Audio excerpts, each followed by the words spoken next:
모를 심다 끌려간 젊은 아버지는 다시 집으로 돌아오지 못했습니다. 이만치라도 별 탈 없이 살고 있으니까 걱정 마시고 좋은 데서 계십시오.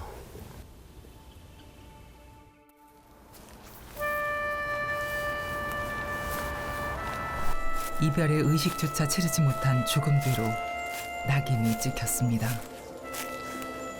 특히 우리 가족들 보고 빨갱이라는 거예요. 빨갱이라 그렇고 빨갱이라고 하면 다 그냥 숨죽이며 살아야 됐었고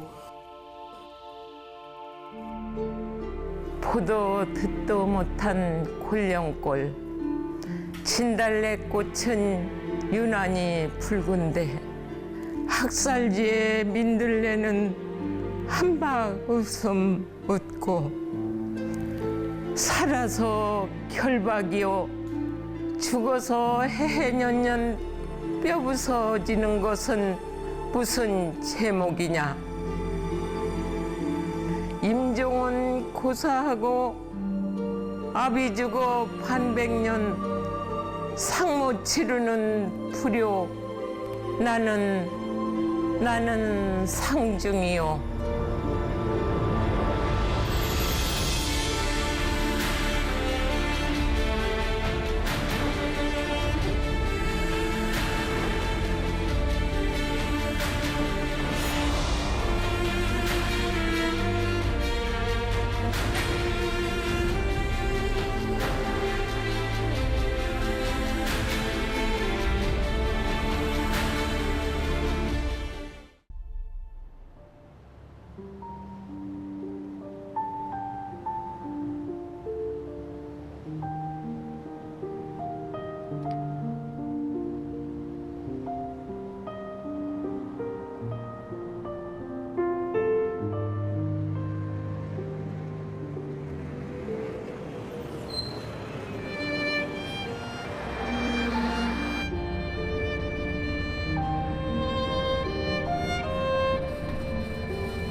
공주에도 민간인 집단 학살지가 있는 걸 몰랐어요.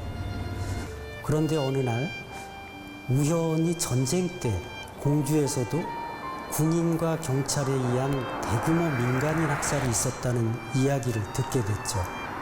그리고 장소도 금강변 야산이라는 거예요.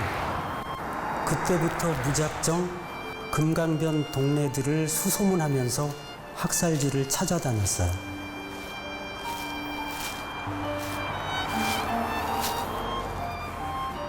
이젠 고향 마을처럼 익숙해진 충남 공주시 상왕동 살구쟁이 언덕. 처음 살구쟁이를 찾았던 2001년, 그곳에는 잊혀진 죽음들이 흩어져 있었습니다. 바로 이 자리입니다. 처음 왔을 때는 또 이렇게 평평하면서 땅이 살짝 꺼져 있었어요. 꺼져 있어서 이 자리가 그 시신이 유해가 내장이 돼 있는 곳이구나라는 거를 그냥 한눈에 알 수 있겠더라고요. 삽을 가지고 와서 팠는데 한 3삽 정도 팠으려나요? 이 사람의 두개골이 이 머리뼈가 이렇게 드러난 거예요. 깜짝 놀랐죠.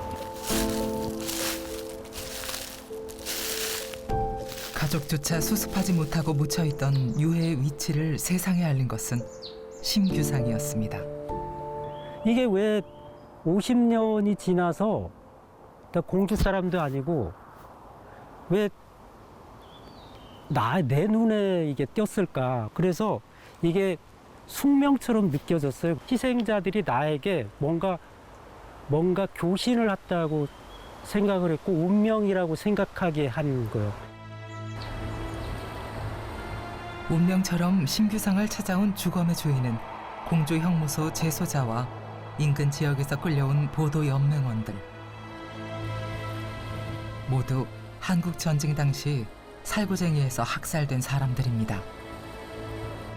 공주 형무소에도 당시 7월 9일 날 그 정치범들을 대전 형무소로 이감 갈 테니까 전부 나와라 한 거예요. 그래서 갑자기 형무소 앞마당에 꿇어 앉으라고 하고 손을 묶어가지고 타라고 하니까 아, 이게 이감이 아니고 죽으러 가는구나 이렇게 알았겠죠. 전쟁이 끝난 지 60년이 다 되어가던 지난 2009년 살구쟁이의 민간인 집단 학살지에 대한 본격적인 발굴이 시작됐습니다. 그 허벅지뼈가 이렇게 짧게 나오는 걸로 봐서 이제 무릎을 꿇고 얼굴은 이제 북쪽으로 향하고 저쪽 있는 분들은 남쪽으로 향하고 이런 자세로 또 이런 자세로 무릎 꿇고 앉아 있으면은 이제 여기 보시면 알지만 총탄이 이게 아마 탄두인데 탄두가 이렇게 이쪽에서 발사가 돼가지고 아마 사망 원인에 이르게 한 걸로 생각되어지는데 그렇게 해서 이제 그 총살당한 걸로 사살당한 걸로 이제 저희가 현재는 그렇게 추정을 하고 있죠.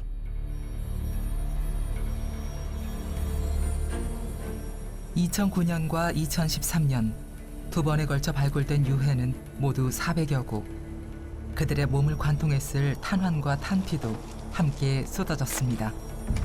세상의 모습을 드러낸 유해들에는 참혹했던 죽음의 순간이 새겨져 있었습니다.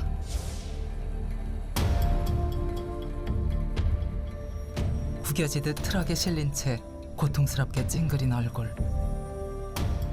형무소를 떠나 살구쟁이로 실려온 학살 피해자들은 대부분 10대 후반에서 20대 초반의 청년들이었습니다. 웅크린 머리 사이로 스치는 낯선 풍경을 보며 그들은 죽음을 예감했을까요? 전쟁이 났을 때 형무소 재소자들을 어떻게 처리하는지에 대한 기본 원칙은 이렇습니다. 먼저 조금이라도 안전한 후방으로 이감시켜서 수감하는 게 첫 번째고요. 그럴 만큼의 여력도 없으면 가석방을 시키는 건데 공주 형무소 재소자들을 후방에 해당되는 대전으로 이감한다라고 하면서 그 사람들 트럭에 이제 실었던 거예요. 근데 공주에서 대전으로 오는 길목 금강변에서 트럭이 멈춰버리고 바로 그 인근 야산으로 끌고 가서 이제 학살을 벌였던 거죠. 학살의 또 다른 희생자는 보도연맹원들이었습니다. 1949년 이승만 정부는 국민보도연맹을 만듭니다. 좌익 세력에게 전향의 기회를 준다는 명분으로 만들어진 관변단체였습니다. 전쟁이 터지니까 혹시 이 사람들이 이제 전선 후방에서 폭동을 일으키지는 않을까 하는 그런 이제 우려가 있었던 모양입니다. 그래서 그들을 이제 소집한다고 해서 다 모이도록 한 뒤에 이제 산 골짜기 같은 곳으로 싣고 가서 학살을 한 거죠. 이게 이제 보도연맹 학살입니다. 대체로 한 개 군에서 한 100명, 200명 이렇게 이제 그 학살이 진행이 되었는데요. 보도연맹원들의 명분은 전쟁과 함께 살생부가 됐습니다. 적의 지원 세력이 될지도 모르는 가능성. 그것이 죽음의 유일한 이유였습니다. 적으로 규정하고 일어난 행위에 대해서 그 어떤 처벌을 하거나 그 이제 단죄를 한 것이 아니라 일어날지도 모르는 행위에 대해서 일종의 예방학살이라고나 할까요? 그러니까 잠재적인 적들, 그러니까 적도 아니죠 사실은 잠재적인 적들을 죽여버린 거죠. 그리고 이게 전쟁이 일어났을 때 한 채 망설임도 없이 바로 죽이기 시작했다는 건 처음부터 그런 명단을 만들고 조직을 만드는 게 그런 용도였다는라고밖에는 설명할 수가 없거든요.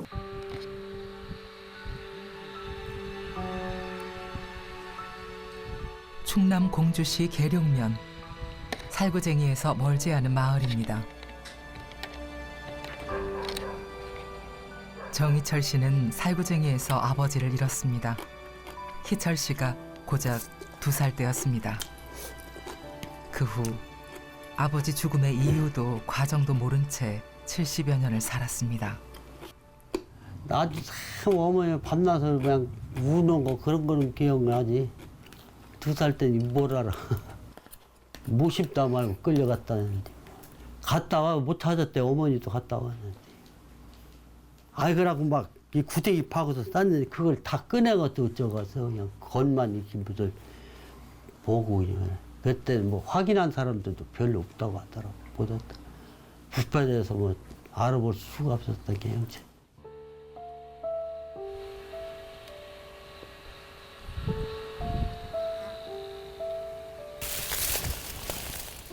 아버지의 부재는 희철 씨의 인생을 바꾸어 놓았습니다. 제가 한 어머니를 따라 고향을 떠났지만 그곳도 희철 씨의 집이 돼주진 못했습니다. 객지를 떠돌다 결혼 후에야 아버지가 살았던 고향집에 터를 잡았습니다. 평생을 따라다닌 외로움이 새삼 사무칠 때 희철 씨는 아버지를 찾습니다. 감사합니다, 아버지. 그래도 이만치라도 별 탈 없이 살고 있으니까 걱정 마시고 좋은 데서 계십시오.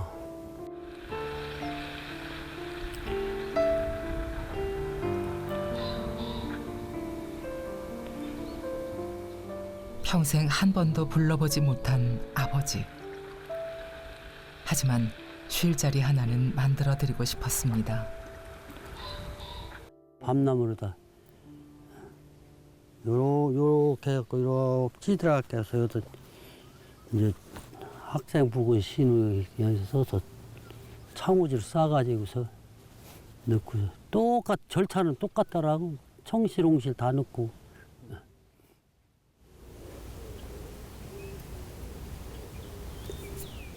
뼈 조각 하나 모시지 못했지만 찾아올 곳이 있다는 것만으로도 위로가 됩니다. 여기 자주 오지요.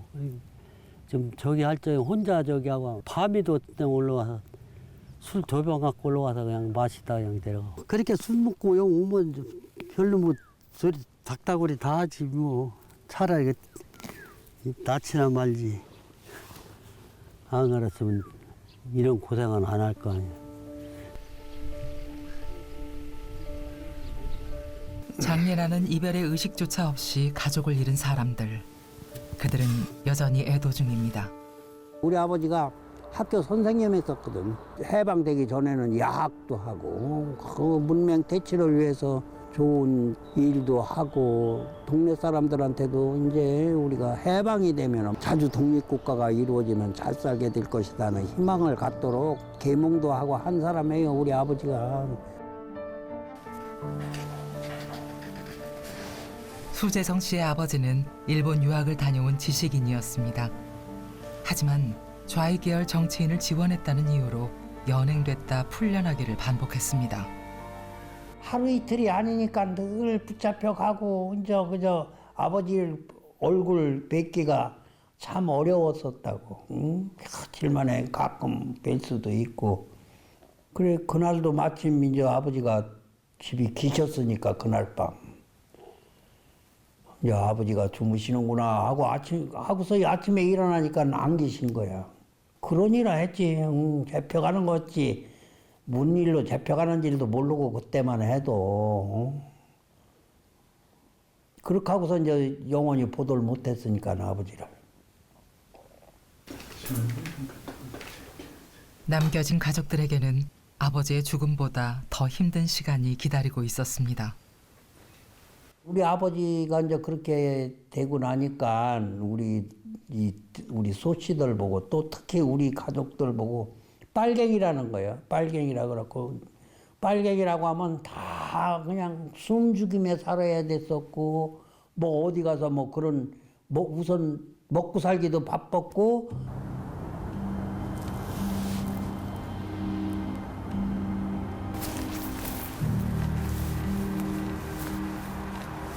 살구쟁이에서 벌어진 민간인 학살이 세상에 알려지면서 수재성 씨는 비로소 아버지 죽음의 흔적이 남아 붙들 수 있었습니다. 아버지가 가신 지 59년이 흐른 후였습니다. 아버지가 계신 것 같죠. 여기에서 저를 쳐다보고 있는 것 같아요. 아, 너 왔구나. 어? 그래도 자식이기 때문에 나 있는 곳을 왔구나 하는 것 같은 위안을 받죠. 그래서 자주 오고 싶고 여기 지날 때마다 들렸다가 하고 그러죠.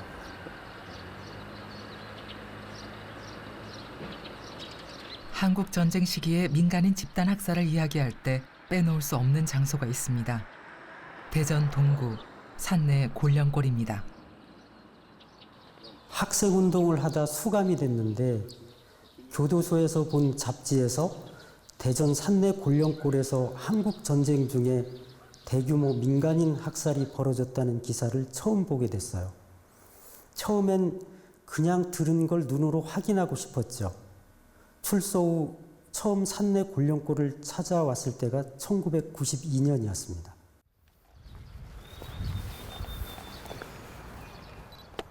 심규상이 곤령골에서 확인한 진실은 그를 이곳에 붙들어 놓았습니다.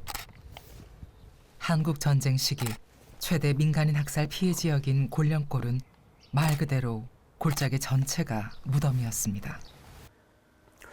그때가 1992년도였는데요. 그 현장을 갔는데 여기가 학살지인지 아닌지를 현장에서 금방 확인할 수 있었어요. 뼈가 막 흩어져 있었거든요. 근데 태어나서 사람의 뼈를 처음 봤는데 이렇게 뼈들이 쓰레기처럼 나뒹굴어도 되나? 대단히 충격적이었습니다. 그래서 이 뼈들이 이렇게 나뒹굴고 있는데도 세상이 이렇게 무심한 현실을 좀 바로잡아야 되겠다. 내가 할 수 있는 뭔가를 해야 되겠다. 이런 마음을 먹었고요. 아마 저뿐만이 아니라 그 모습을 봤다면 누구나가 같은 생각을 하지 않았을까 그렇게 생각합니다.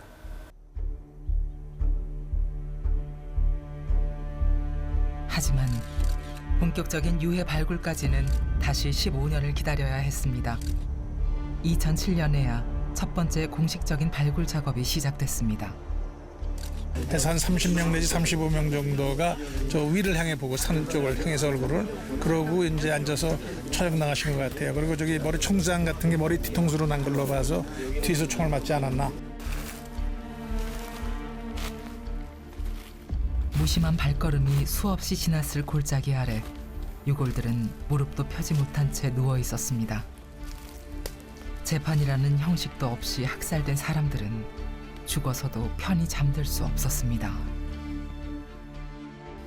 여기 가로 3m, 이게 세로 7m, 깊이는 한 2m 정도인데 이 안에 좁은 공간에 29명이 묻혀 있는 겁니다. 이게 어떻게 그게 가능하냐면 이 유해를 발굴해 보니까 이렇게 이게 무릎을 꿇은 상태에서 이렇게 종대로 이렇게 뒷머리를 이렇게 하고 이게 고개 이렇게 숙인 상태로 뒷머리에 총을 맞은 거예요. 일로 이렇게 뒤로 이렇게 7줄로 쭉 사람들이 서서 구덩이 안에서 이 상태로 총을 맞고 여기에 이제 총구가 총알 자국이 선명하게 남아 있고 그래서 이 좁은 공간에 29명이 묻혔던 거죠.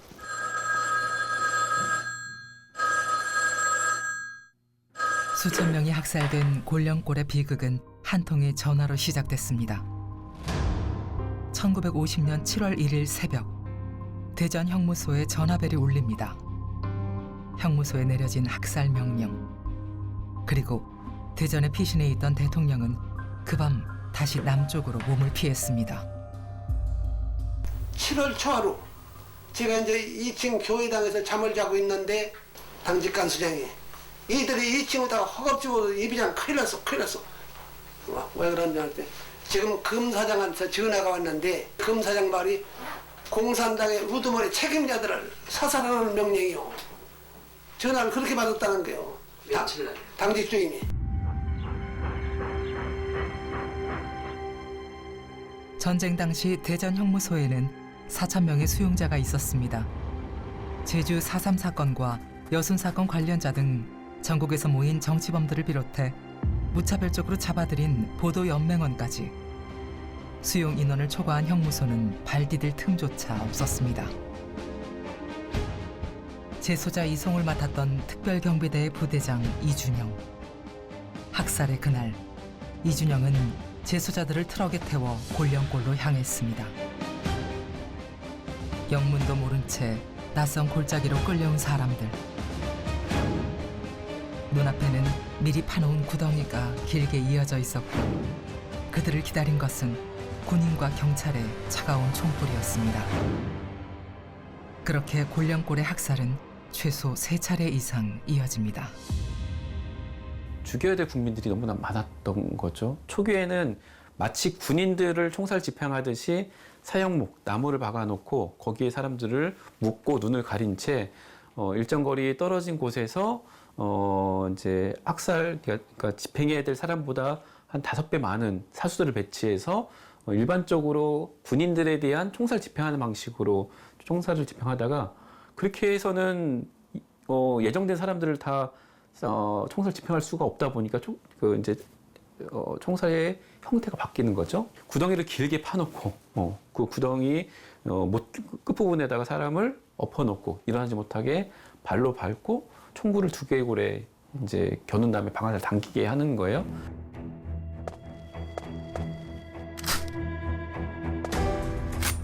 국가가 국민에게 저지른 집단 처형. 희생자들은 자신의 주검이 묻힐 구덩이를 응시한 채 잔인하게 죽음으로 내몰렸습니다. 그들 중에는 형기를 거의 다 채운 수용자들도 있었습니다. 안 죽은 사람이 있는데 저도 보니까 그때 당시에 갑작스레 저한테 심중이 가는 소리가 어이 특경대장 뭐야 확인 사살해. 자기는 젖자기를 맡으면서 입자 구덩이를 확인 사살하는 게 저보고서. 근데 하나 지금도 안 잊어버리는 게 그 확인 사살을 하려고 이렇게 지나갔는데 지나온 뒷좌석에서 부장님 나 안 죽었어 나 좀 한 방 쏴주세요 그런단 말이에요. 이렇게 쳐다보니까 직원 식당에서 근무하던 살인 강도로 돌아가지고서는 장기에서 다 살고서 한 1년 남은 수용자예요. 전쟁의 소용돌이 속에서 사람들은 국가의 적이 되어 죽어갔습니다. 하지만 전쟁은 학살의 계기였을 뿐 빨갱이라는 낙인과 편가르기 속에서 전쟁 전부터 학살은 이미 명분을 쌓아가고 있었습니다.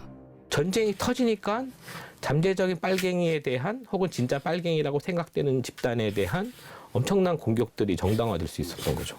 그게 이제 여러 지역에서 벌어졌던 이른바 보도연맹 사건이죠. 더 불행한 건 보도연맹은 빨갱이도 아니에요, 사실은. 네. 실제로 보면 수많은 사람들이 다양한 배경을 가진 사람들이 들어가 있었을 뿐인데 뭐 비료타기 위해서 들어가기도 했고 뭐 어떤 사감에 의해서 들어가기도 했고 이제 그게 중요하지 않게 돼버린 거죠.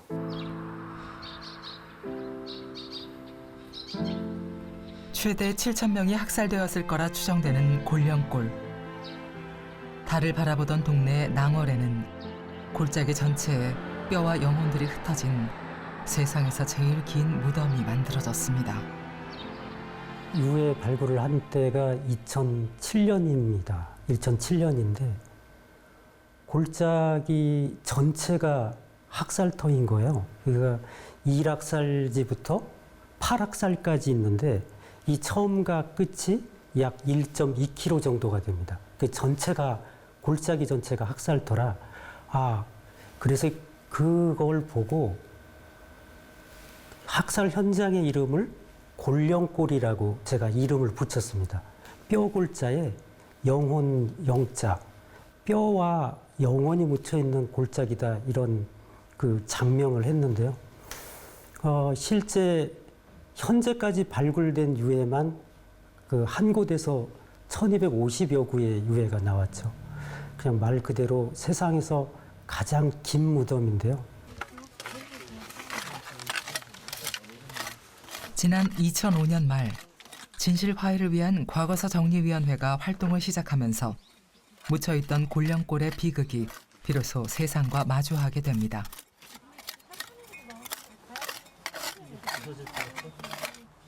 기록조차 없이 역사의 사각에 존재했던 참혹한 학살의 증거들이 세상의 모습을 드러냈습니다.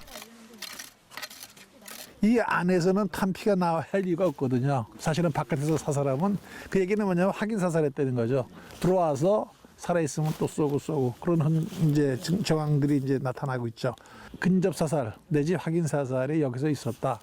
그리고 총탄도 보면 카빈하고 에만이 나오는 걸로 봐서 이제 에만은 주로 그 형무소 교도대라든지 군계통의 사람들이 썼을 거고 카빈은 근데 군에서는 장교 이상, 그다음에 주로 경찰이 썼기 때문에 아마 그 양대 그 군인과 경찰이 합동으로 여기서 처형을 하지 않았나 그렇게 추정을 하는 거죠.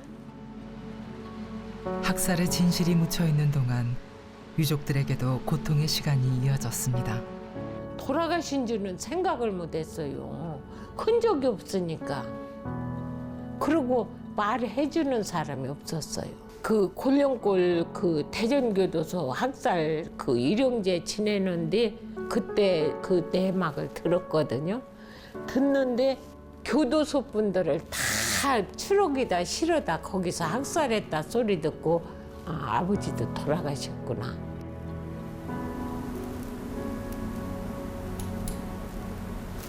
전미경 씨의 아버지는 좌익 활동을 하던 동생에게 자신의 도민증을 건넸다가 수배자가 됐습니다.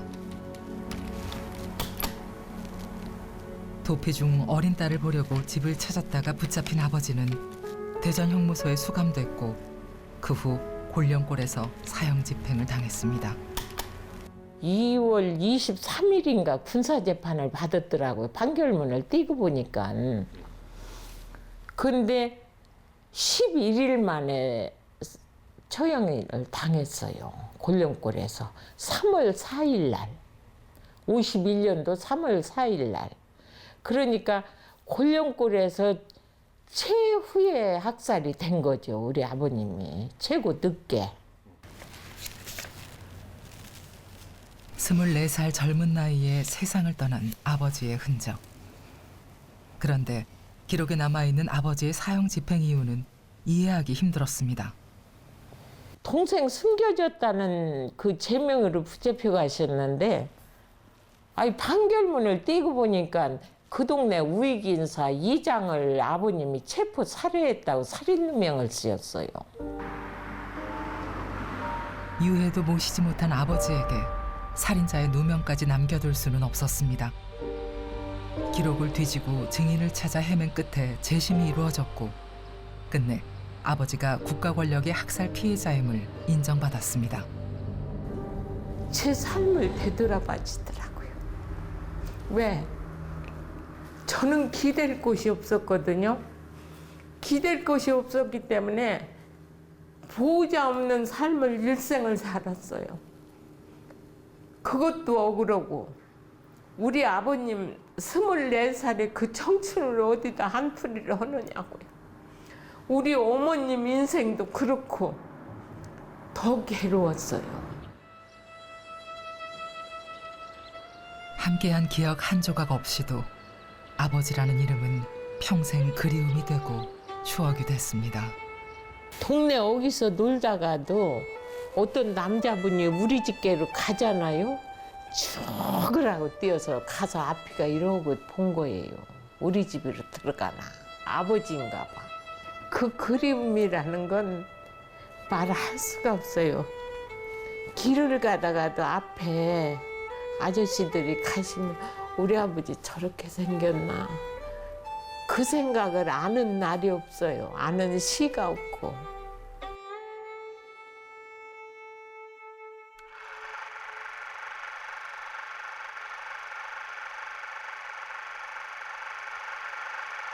민간인 집단 학살의 배경이었던 한국전쟁. 북한군은 전쟁 시작 사흘 만에 서울을 점령하고 파죽지세로 남쪽을 향했습니다. 하지만 인천 상륙작전을 계기로 전세가 완전히 역전됩니다. 1950년 9월 29일 국군은 다시 서울을 되찾았습니다. 전세가 바뀔 때마다 가해자와 피해자도 자리를 바꿉니다.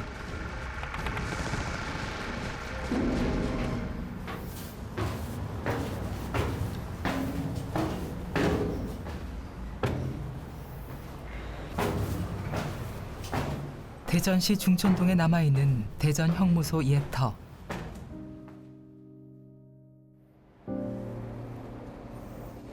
지금은 망루와 우물만 남아있지만 대전 형무소는 밀고 밀리는 전쟁 속에서 죽어간 희생자들의 역사를 고스란히 품은 곳입니다. 국군이 물러나고 인민군이 대전을 점령하면서 형무소의 주인도 바뀌었습니다. 비어있던 형무소는 또 다른 재소자들로 채워집니다. 1950년 6월 말부터 7월까지는 거기에 갇혀 있던 좌익 정치범들이 골령골로 끌려와서 수천여 명이 학살이 되고요. 다시 7월 20일에 인민군이 대전을 점령하게 됩니다. 대전을 점령하면서 대전 형무소는 인민교화소가 되고요. 이 인민교화소에는 양민 학살에 가담했다는 이유로 다시 공무원이나 경찰 공무원, 그리고 종교인, 그리고 우익단체 관계자들이 다시 형무소를 채우게 됩니다. 그러다가 1950년 9월 28일을 전후해서 인민군들이 퇴각을 하기에 앞서서 거기에 수감돼 있던 우익 정치범이라고 할 수 있죠. 우익 정치범들을 전부 다 다시 총살하는 보복학살이 이루어지게 됩니다. 그 보복학살에서 약 1,500여 명이 희생당합니다. 퇴각하는 북한군에게 형무소의 우익 정치범들은 잠재적인 적이 됐습니다. 유엔군 상륙 시 지주가 될 요소. 이것이 정치범들에게 붙여진 이름이었습니다.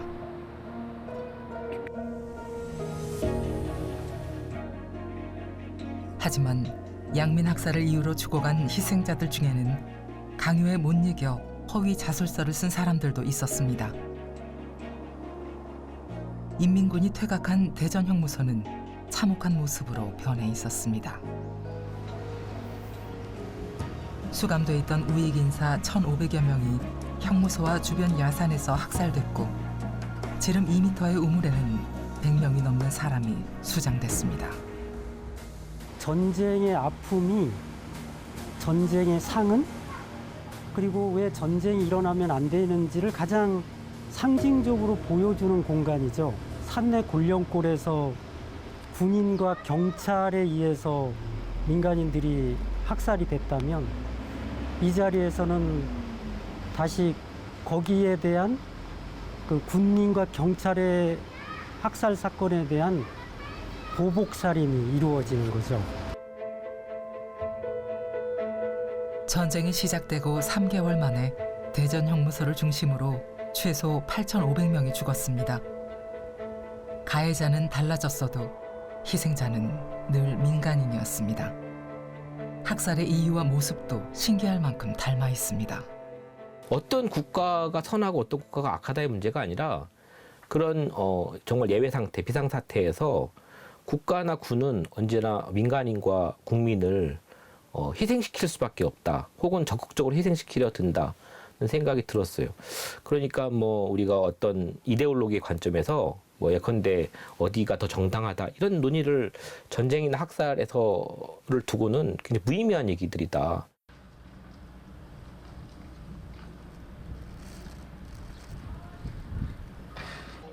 이념의 차이만이 죽음의 이유는 아니었습니다. 전쟁이 불러온 증오는 전선에서 멀리 떨어진 작은 마을에도 파고들었습니다.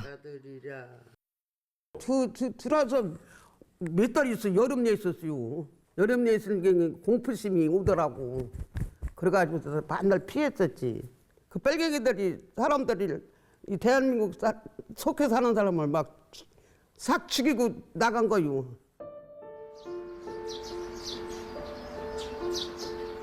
충남 논산시 성동면의 병촌 성결교회. 신용순 권사는 병촌교회 집단학살의 목격자이자 생존자입니다.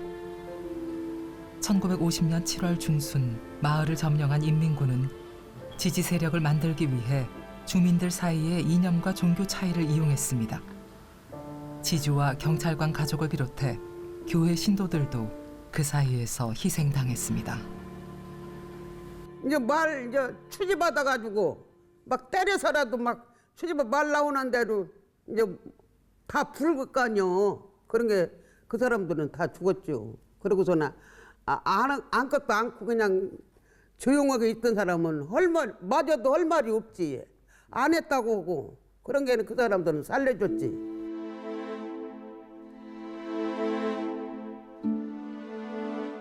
병촌교회 신도 총 74명 가운데 66명이 집단 학살을 당했습니다. 피부치를 모두 잃은 사람도 있었습니다. 두 집 식구가 이제 12식구니 싹 죽어지고 애더라고. 할머니, 할아버지, 시동생, 작은 동생 그죠? 다 죽어버렸죠. 그런 게 무지역 집사가 처음에 와서 미쳐버렸어. 우리 하나님이 있다면 왜 우리 식구 이렇게 하나도 없이 다 주겠냐 그거요. 한국 전쟁 시기 인민군과 좌익에 의해 희생당한 기독교 신도들은 모두 1,100여 명. 병촌교회는 가장 큰 피해를 입은 곳 중 하나입니다. 어린아이와 백발 노인, 임산부까지 가리지 않은 무차별 학살이었습니다. 아직 이름조차 얻지 못한 갓난아기도 있었습니다. 기독교인이면서 동시에 말하자면 새로 세워진 민주공화국 대한민국을 지지하는 사람들이 많았거든요. 그 사람들이 볼 때 이제 북한에서 볼 때는 기독교인인 동시에 자기들 입장에서는 반동 세력인 것이죠. 그래가지고 작은 갈등이 계속 있어 오더라고요. 그리고 이제 그것이 이제 결정적으로 크게 표출되는 것은 9월 15일 인천 상륙작전이 일어난 다음에 이제 9월 26일 그것이 추석날이에요. 그때에 그 본격적인 명령이 내려와 가지고 각 지역의 반동분자들을 제거하고 그다음에 인민위원회 세력들을 규합해서 산속으로 숨든지 북쪽으로 가든지라고 하는 지령이 떨어지는 것이죠. 그 반동분자라고 하는 그 범주 내에 기독교인들이 거기에 포함되어 있는 겁니다. 병촌교회 학살은 생존자 고 김주옥 장로의 증언으로 세상에 알려졌고 수습하지 못했던 시신들은 2008년에야 교회 한켠에 묻혔습니다.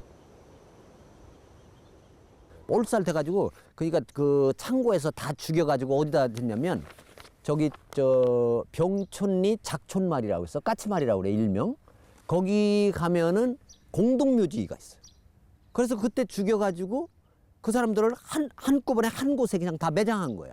그때 바로 그걸 꺼내지 못하고 조금 시간이 지나서 꺼내가지고 그 가족들이 와가지고 전부 그걸 찾아야 되는데 얼굴도 일부 부패하고 그랬으니까 뭘 보고 찾냐면 입은 옷을 보고 찾은 거야.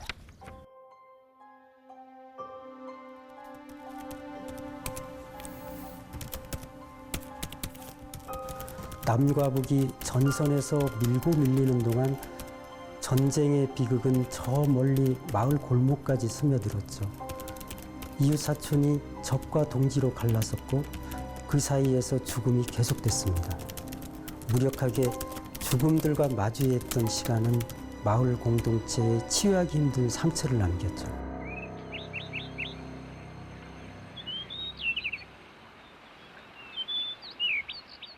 충남 아산 배방읍의 설화산.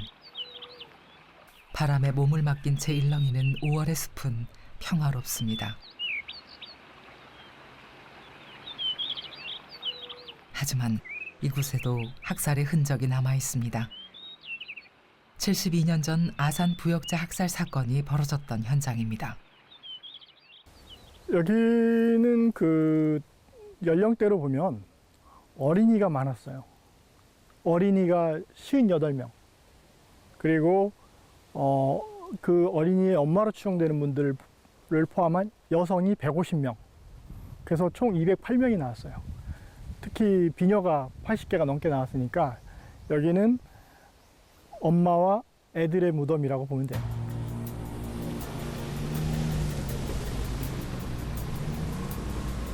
서울이 수복된 후 적이 물러난 마을은 평화를 되찾은 것처럼 보였습니다. 하지만 좌익과 우익으로 이어지던 질긴 죽음의 고리는 끊어지지 않았습니다. 부역자라는 새로운 죄명이 생긴 것입니다. 제가 유해 현장을 많이는 아니지만 그래도 좀 가봤거든요. 발굴 현장을. 근데 좀 안 된 얘기지만 그렇게 가늘어가지고 저희가 사람뼈라고는 저희는 처음에 안 봤어요. 근데 그 사람뼈가 맞대는 거예요. 마치 그 닭 가슴뼈 정도? 그 정도밖에 안 보였거든요. 근데 그게 막 대량으로 나오니까 우익단체를 중심으로 한 마을 치안대는 부역 혐의자와 그 가족들을 잔인하게 살해했습니다. 이념 차이에서 시작된 전쟁은 후방의 작은 마을까지 내려가 무차별적인 보복 전쟁으로 이어졌습니다. 한국전쟁 초기에는 군경에 의한 학살, 그다음에 인민군이 퇴각할 때는 이제 보복 학살, 그다음에 이제 대전을 수복한 이후에는 소위 이제 부역 혐의 학살들이 이제 벌어지는데요. 가장 좀 그 추산하기 어렵고, 그다음에 이제 신원을 이제 밝혀내기 어려운 이제 학살이 바로 이 이제 부역 혐의 학살이에요. 왜냐하면은 학살의 규모를 추산하기 어렵습니다. 자료들이 많지 않고요. 또 하나는 희생이 참 어처구니없는 희생들도 벌어지는 거예요. 2018년과 2019년 두 차례에 걸쳐 설화산의 유해 발굴이 이루어졌습니다. 빨갱이 무덤으로 알려진 곳에서 나온 건 모두 여자와 아이들의 유골이었습니다. 여기 이 아이 저 허벅지뼈인데 여기가 지금 이게 붙질 않았어요. 다 이제 어른이 되면 이게 다 붙어요. 18살쯤 되면 다 붙는데 이게 지금 안 붙었거든요. 이런 애들이 이렇게 불에 타가지고 많이 나와요. 두 번째 어금니 이렇게 안에서 형성되고 있죠. 형성되고 있는데 요즘에 지금 뿌리가 없어요. 뿌리가 없고 이제 그러니까 나이가 그걸 가지고 보면 우리가 이제 7살 정도에서 플러스 마이너스 2살 정도 그렇게 이제 보는 거죠. 기억자? 설화산에서 수습된 유해는 모두 215구. 적에게 부역했다는 이유로 저질러진 이 학살이 더 아프게 다가오는 이유가 있습니다. 지역 전체가 넘어간 거 아닙니까? 특히 서울 같은 경우는 다리 끊고 도망갔기 때문에, 그리고 가만히 있어라, 안심하고 생업에 종사해라, 국군이 반격하고 있다, 또 미군이 곧 오른다, 가만히 있어라 해놓고 다리 끊고 도망갔기 때문에 그거 믿었던 사람들이 이제 하루아침에 그 이민군체에 들어갔단 말이에요. 그래서 뭐 피난 갈 틈도 없이 그렇게 된 사람들을 갑자기 들어오더니 너희들 왜 피난 안 갔어? 피난 안 간 놈들은 다 부역해서 빨갱이야 라고 이제 그 엄청나게 그 탄압을 하기 시작을 했죠.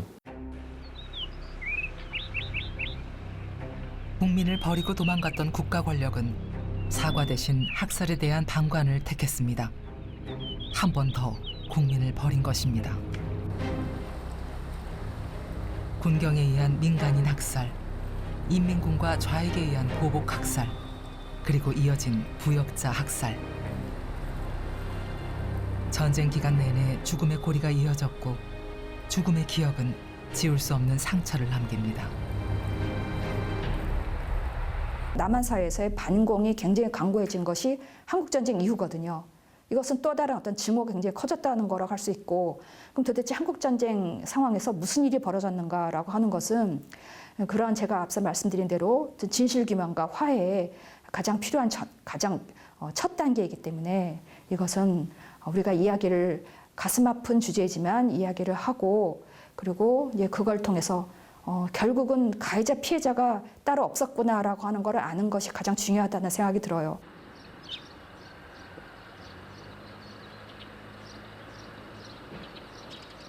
(2022년 6월) 또 한 번의 유해 발굴을 앞둔 곤령골.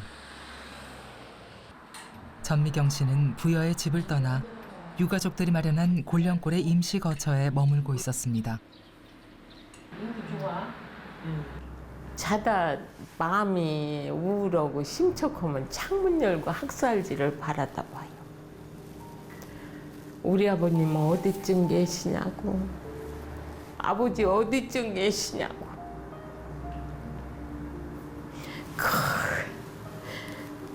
쇠사슬에 묶여서 저기를 어딘가로 가신 것 같아요. 저기를 어딘가로.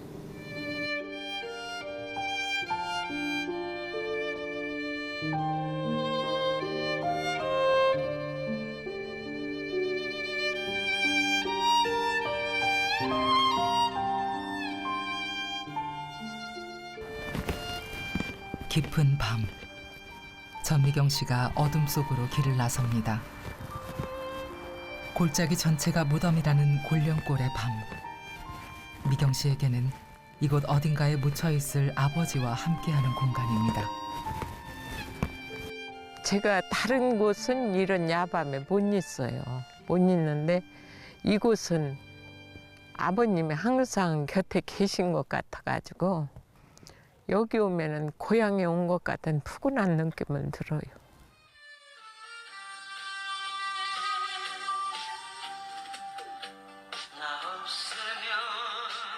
망자의 곁을 지키는 상주처럼 혼자서 아버지의 곁을 지키는 밤. 아버지를 마음에서 보내지 못한 미경 씨는 아직 상중입니다. 나 있는 거 다 줄 테니까 24살 우리 아버지 내 곁에 모셔다 놔라 이거예요. 우리 아버지 내 곁에 모셔다 놓으면 나 있는 거 다 주고 우리 아버지 손잡고 노숙자 생활을 할 망정 따뜻한 된장찌개 한번 아버님 전에 대접해주고 죽는 게 원이라고.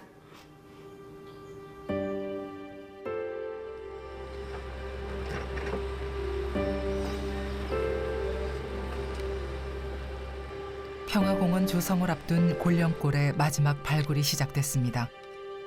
작년까지 3차례 발굴을 통해 1,000구가 넘는 유해가 수습됐습니다. 하지만 최대 7,000명으로 추정되는 골령골 학살 피해자의 숫자를 생각하면 찾아야 할 유해가 아직 너무 많습니다. 그런데 여기는 이제 보시면 알지만 1차, 2차, 3차에 걸쳐서 최소 1,800, 최대 7,000명까지 여기서 돌아가셨다고 그러는 거거든요. 그래서 그 유해를 다 찾은 다음에 그분들을 여기에 모셔야 되기 때문에 이 지역에 대한 발굴을 이제 해서 유해를 한 분까지라도 마지막 한 분까지라도 다 찾아야 돼요. 근데 그게 이제 올 12월까지거든요. 근데 올 12월까지 뭐 가능은 없을 것 같고 내년에 더 해야 되는데 그렇게 해서 하여튼 저희가 최선을 다해서 이제 한 번이라도 더 마지막까지 찾으려고 그래요.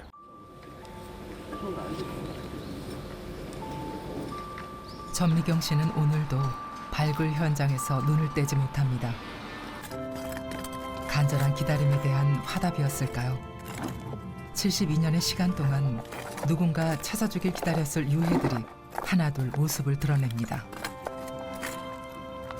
미경 씨가 아직 희망을 포기할 수 없는 이유입니다. 그걸 자신해요. 아버님 모시고 내 품에 모시고 갈 거예요.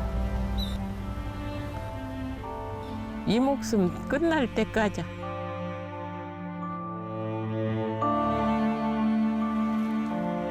(72년) 전의 집단 학살은 깊은 상처를 남겼습니다. 가해자였던 국가는 오랫동안 그 죽음들을 지워버렸습니다. 뒤늦게 죽음의 진실을 밝히는 것은 과거를 헤집어 상처를 덧내는 일이 아니라 비로소 상처를 치유하고 미래로 새로운 길을 내는 일이 될 것입니다. 골짜기 전체가 밀영제를 할 때마다 통곡의 소리가, 곡소리가 끊이지 않았죠. 그것이 지금도 잊혀지지가 않습니다.